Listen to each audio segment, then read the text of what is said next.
मित्रों नमः संस्कृताय। मैं राहुल कुमार राहुल स्टडी 91 पर आप सभी लोगों का स्वागत करता हूं। मित्रों आज ये प्रैक्टिस सेट्स नंबर 23 है। प्रैक्टिस सेट्स नंबर 23 दिखा दूं मित्रों, देख लीजिए। प्रैक्टिस सेट्स नंबर 23 आज 30 क्वेश्चन किए जाएंगे मित्रों। यहाँ देखेंगे पहला क्वेश्चन, रामः वेदम पठति का कर्मवाच्य होगा। रामः वेदम पठति का कर्मवाच्य होगा। कर्मवाच्य में जो कर्ता होता है उसमें तृतीय विभक्ति का प्रयोग कर दिया जाता है। तृतीय विभक्ति के अनुसार यहाँ जो है क्रिया में जो है आपका क्या हो जाएगा, आत्मनेपदी के अनुसार क्रिया चलने लगती है। तो आप देखेंगे रामेण वेदः ये प्रथम विभक्ति में आ जाता है। यहाँ देखेंगे रामेण वेदः पठ्यते होगा कि रामः वेदम पठति होगा, वो तो वही कह दिया गया है। रामया वेदम पठ्यते होगा कि रामेण वेदो पठ्यते होगा। यहाँ ध्यान देंगे मित्रों, यहाँ अगर जो यहाँ रामेण वेदम पठ्यते दिया जाता तो ये निश्चित रूप से ये भी सही माना जाता, क्योंकि वेद भी नपुंसक लिंग है। लेकिन यहाँ जो दे दिया गया है रामेण वेदः पठ्यते, यही आपका सही हो जाता है। यहाँ वेदो शब्द दे दिया गया मित्रों, इसीलिए ये गलत हो जा रहा है। तो यहाँ देखेंगे, अगला देखेंगे, प्रसाद चिन्हानि पुरः फलानि सूक्ति है। प्रसाद चिन्हानि पुरः फलानि सूक्ति है, ये मतलब कहाँ से ले लिया? कदाम्बरी कथामुखम से लिया गया है कि मनुस्मृति से लिया गया कि रघुवंशम से लिया गया है कि मृच्छकटिकम से लिया गया है मित्रों। अर्थात दो वाले क्वेश्चन के क्या हो जाता है, रघुवंशम महाकाव्य है जो ये कालिदास की कृति है मित्रों। ये 19 सर्गों में विभक्त है मित्रों। अगला देख लीजिएगा, महावीर चरितम ग्रंथ के लेखक है। महावीर चरितम उत्तर रामचरितम और मालती माधव, इसके रचयिता कौन है? भवभूति है, भवभूति जी हैं मित्रों। भास जी ने भास 13 नाटक लिखे हैं। कालिदास सात रचनाएं लिखे। अश्वघोष का दूसरा है मित्रों। अगला देखेंगे, इनमें से कौन दंडी की कृति है? इनमें से कौन सी दंडी की कृति है? यहाँ देखेंगे वासव दत्ता, और उसके बाद यहाँ देखेंगे कादम्बरी, यहाँ 10 कुमार चरितम, हर्ष चरितम। दंडी की कौन सा है? कादम्बरी कथामुखम बाणभट्ट का है। वासव दत्ता जो है मित्रों ये अश्वघोष की है। स्वप्न वासव दत्ता जब कहा जाएगा तो सुबंधु हो जाएंगे मित्रों। यहाँ देखेंगे 10 कुमार चरितम हर्ष चरितम, ये किसका हो जाता है? 10 कुमार चरितम हर्ष चरितम। तो यहाँ देखेंगे महावीर चरितम उत्तर रामचरितम, मालती माधव ये भास जी का, भवभूति जी का हो जाता है। लेकिन दंडी का क्या हो जाता है? चौथे का क्या हो? 10 कुमार चरितम हो जाता है। अगला देखेंगे, कृष्णा, कृष्णा में संधि है। कृष्णा में संधि अगर जो देखा जाए मित्रों, यहाँ अष्टुत्व संधि, अष्टुत्व संधि बिल्कुल नहीं होगा। ये देख लीजिएगा, यहाँ देखेंगे यहाँ जसत्व संधि होगा कि चरत्व संधि होगा? दीर्घ, दीर्घ तो बिल्कुल नहीं होगा। जसत्व तो बिल्कुल नहीं होगा। चरत्व में चा हो जाता है, अर्थात पहला अक्षर आदर्श होता है, इसलिए आपका क्या हो जाता है? अष्टुत्व संधि हो जाता है मित्रों। अष्टु नाष्टु कृष्ण कह दिया जाए, प्रश्न कह दिया जाए, विष्णु कह दिया जाए, ठीक है। तो ये सब क्या हो जाते हैं? ये सब आपके इसी में आ जाता है। उसमें 7 लगता है मित्रों। अष्टुत्व के बाद एक 7 प्रश्न आता है, उसको भी लगा दिया जाता है। यहाँ देखेंगे जगत, जगत शब्द का पंचमी बहुवचनांत रूप है। जगत का पंचमी बहुवचनांत रूप है। ये देख लीजिए तृतीया का एक वचनांत है मित्रों, लेकिन यहाँ विसर्ग नहीं लगाया गया है। यहाँ जगताम जो दे दिया गया है ये आपका किस में हो जाता है? सप्तमी का एक वचनांत होता है। जगंती, जगंती जो है बहुवचनांत होता है प्रथमा का। यहाँ देखेंगे जगदभ्या, जगदभ्या जो हो जाता है ये आपका क्या हो जाता है? पंचमी और चतुर्थी का बहुवचनांत होता है। यहाँ देखेंगे पितृसु शब्दी, पितृसु शब्द में विभक्ति और वचनांत है। ये पितृसु जैसे ही कहेगा तुरंत सप्तमी का बहुवचनांत लगा दीजिएगा, अर्थात कुछ ध्यान देने योग्य नहीं है मित्रों। अगला चलते हैं 8वें वाले क्वेश्चन पे। 8वें वाले क्वेश्चन पे चलते हैं मित्रों। कौन सा क्वेश्चन है? 8वां वाला क्वेश्चन। 8वें वाले क्वेश्चन पे तुरंत चलते हैं। यहाँ से पीयूष पाड़ी, पीयूष पाड़ी में समास है। अमृत, जिसके हाथ में अमृत है वो कौन है? अर्थात ये तुरंत जान जाएंगे आप, बहुब्रीहि समास है मित्रों। इसमें कुछ कहने योग्य बातें नहीं ज़्यादा कुछ।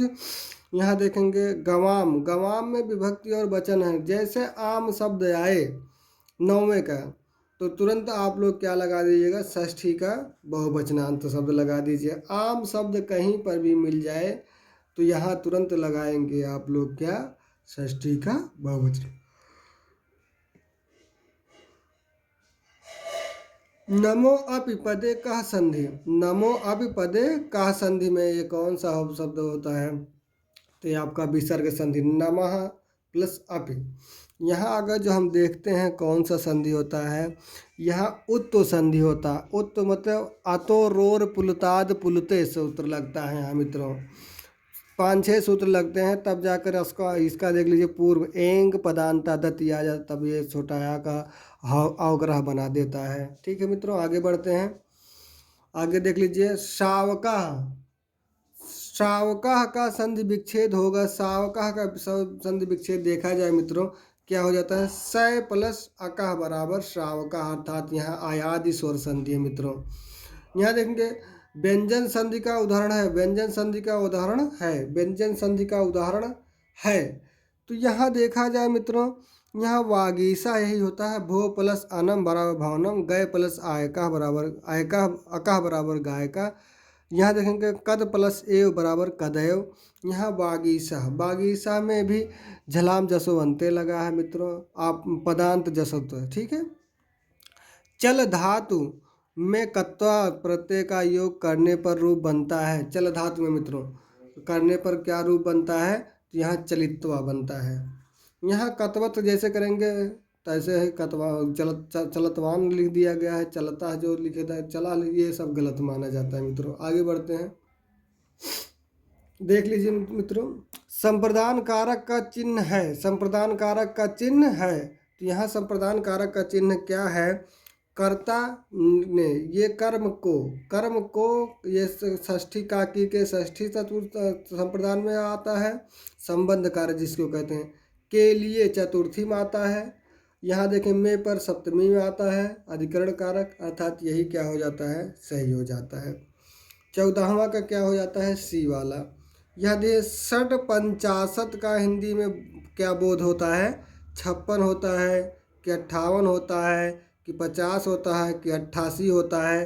तो आप देखेंगे जैसे षट कहेंगे, षट मतलब होता है 6, उसके बाद प्लस कह दिया जाए 50, 50 और 6 जोड़ देंगे तो कितना हो जाएगा, 56 हो जाएगा। 56 जैसे होगा तुरंत के तुरंत यहाँ क्या हो जाएगा, आपका ए वाला ऑप्शन सही हो जाएगा। अगला देखेंगे नयेत, नयेत क्रिया पद में प्रयुक्त लकार पुरुष और वचन है।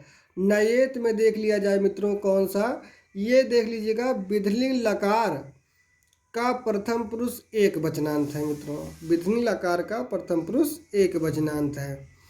यहाँ देखेंगे अगला देख लीजिएगा प्रकर्ष, प्रकर्ष शब्द में उपसर्ग है, उपसर्ग इसमें वैसे बता दिया प्रा है। हरे भक्ति रोचते में, हरे में कौन सा कारक है, तो ये संप्रदान कारक है मित्रों, चतुर्थी विभक्ति का प्रयोग कर दिया गया है। कुबेरह, कुबेरह का पर्याय है, कुबेरह मतलब जो धन देने वाला, यक्ष भी होता है, धनदाह भी होता है, राजराजा होता है। तो ये क्या होता है, डी वाला ऑप्शन सही हो जाता है। लघुत्रयी, लघुत्रयी में कौन नहीं है, मेघदूतम नहीं है, नैषधीय चरितम नहीं है कि कुमार संभवम नहीं है कि रघुवंशम महाकाव्य नहीं है। तो नैषधीय चरितम मित्रों ये जानेंगे आप लोग, श्रीहर्ष का है, तो ये किसका हो जाता है, ये बृहत्त्रयी के अंतर्गत आ जाता है। इसमें सर्गों की संख्या अगर जो हम कहें तो ये 22 सर्गों का होता है। अगला देखेंगे दीप शिखा किस कवि की उपाधि है, दीप शिखा मित्रों किसको कहा जाता है, इनको कहा जाता है कालिदास, कालिदास को उपमा सी का उपमा का उपमा भी कहा जाता है। तो यहाँ देखेंगे उपमा भी कालिदास को ही कहा, दीप शिखा भी कहा जाता है। अगला देखें त्रिष्टथा, त्रिष्टथा में पुरुष और वचनांत हैं, ये पुरुष और वचनांत कहा जा रहा है। ये आप जानेंगे मध्यम पुरुष का बहुवचनांत है मित्रों, क्या है, मध्यम पुरुष का बहुवचनांत। और कौन सा लकार है, लिरिट लकार है, भविष्य काल के लिए कहा गया है मित्रों। कौन सा, 22 का ए। यहाँ देखेंगे अगला देख लीजिएगा, अगला क्या है, अगला देख लीजिएगा अगला 23 कह रहा है अंतरा अंतरेण युक्त में विभक्ति है। तुम जैसे कह दिया तो माम हरि अंतरेण युक्ता, अर्थात तुम्हारे और मेरे बीच में क्या है, हरि है। तो अर्थात यहाँ क्या हो जाता है, द्वितीय विभक्ति का प्रयोग कर दिया जाता है। शुद्ध वाक्य है। अब इसमें शुद्ध वाक्य क्या है, रामः कृष्णेन सह गच्छति, राम बालकेन सह पठन्ति। यहाँ जो कह दिया गया है मित्रों 24 का आपका ये दूसरा वाला गलत हो जाता है। क्यों? क्योंकि यही अल्प विराम लग गया और यहाँ विसर्ग नहीं लगा है।